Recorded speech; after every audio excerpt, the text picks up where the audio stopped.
औज़ुबिल्लाहिमिनश्शैतानिर्रजीम बिस्मिल्लाहिर्रहमानिर्रहीम। अस्सलाम वालेकुम, कैसे हैं आप सब? ठीक हैं, खैरियत से हैं? मेरा नाम डॉक्टर मोहम्मद नासिर जावेद है और आप देख रहे हैं हमारा YouTube channel the AIIMS Karachi. नाजरीन, आज का हमारा मौजू अपेंडिसाइटिस या अपेंडिक्स की इन्फ्लामेशन, और चंद लोग इसे कहते हैं जी मुझे अपेंडिक्स हो गया है।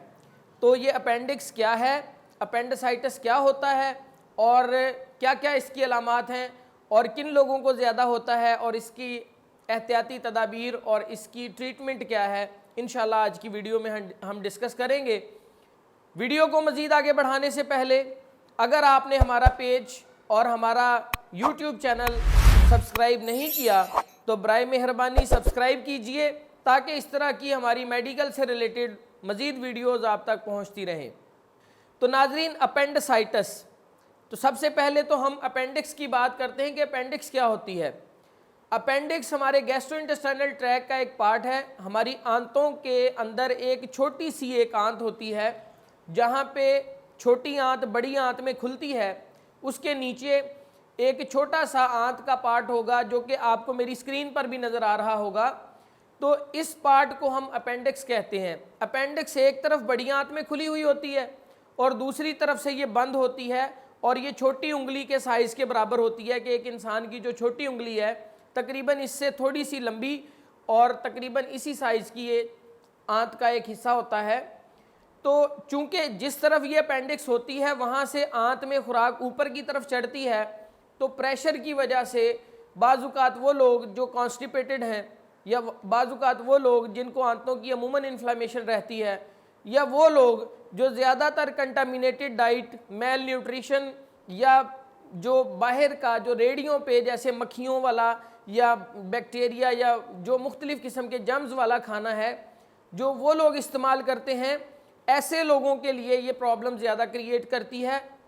चूँकि खुराक आंत में उस तरफ से ऊपर चढ़ रही होती है तो प्रेशर की वजह से उस खुराक का कुछ पोर्शन या कुछ हिस्सा जो है वो अपेंडिक्स में चला जाता है और अमूमन हमारी अपेंडिक्स उसको फोर्सफुली बाहर निकाल देती है, वापस हाथ में भेज देती है, क्योंकि इसके अंदर भी मसल्स लगे हुए होते हैं।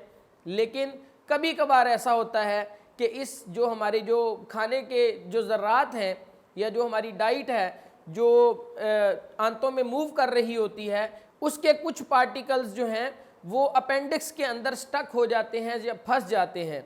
तो ऐसी सूरत में वहाँ पर ये गल सड़ कर या इन पर बैक्टीरियल रिएक्शन होता है, तो ऐसी सूरत में वहाँ इन्फेक्शन या इन्फ्लामेशन कॉज करते हैं।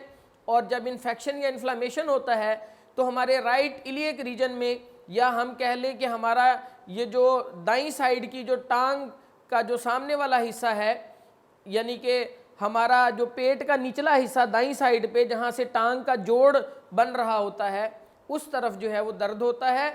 और दर्द जो है वो इस तरह से होता है कि हमें महसूस होता है कि ये दर्द नाफ की तरफ खिंच रहा है या अम्बलाइकस की तरफ जा रहा है।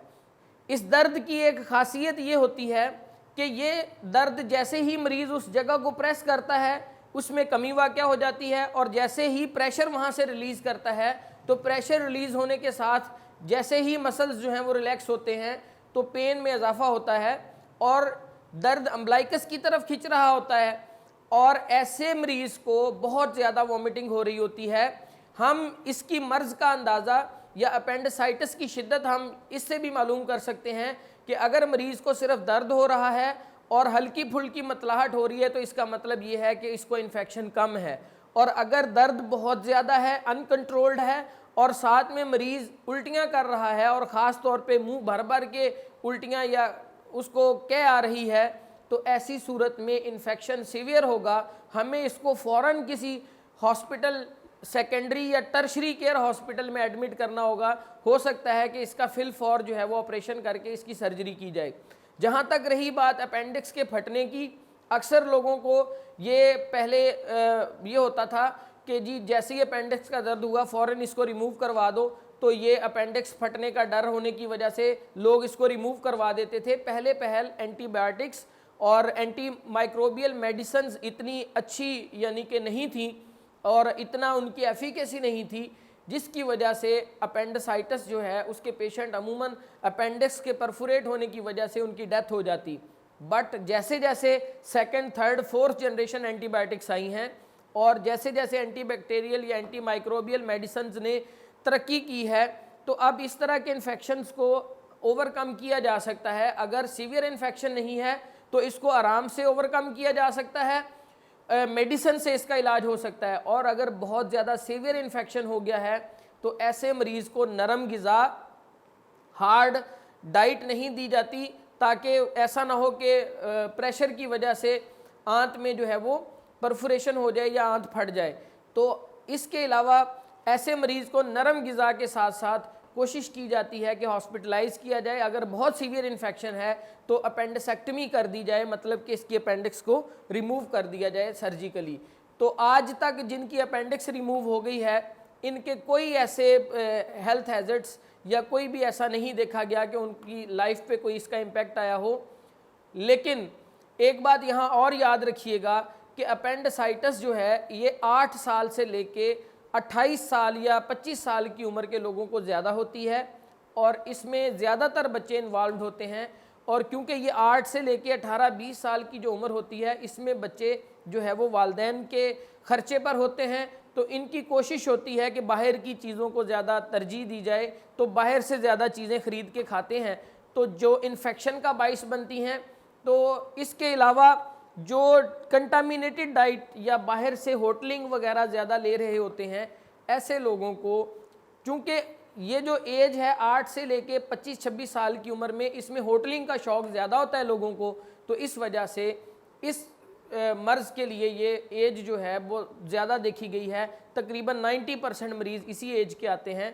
तो कोशिश ये करनी चाहिए कि अपने बच्चों को और ख़ुद भी डाइट के हवाले से साफ़ सुथरी और प्योर डाइट इस्तेमाल करें।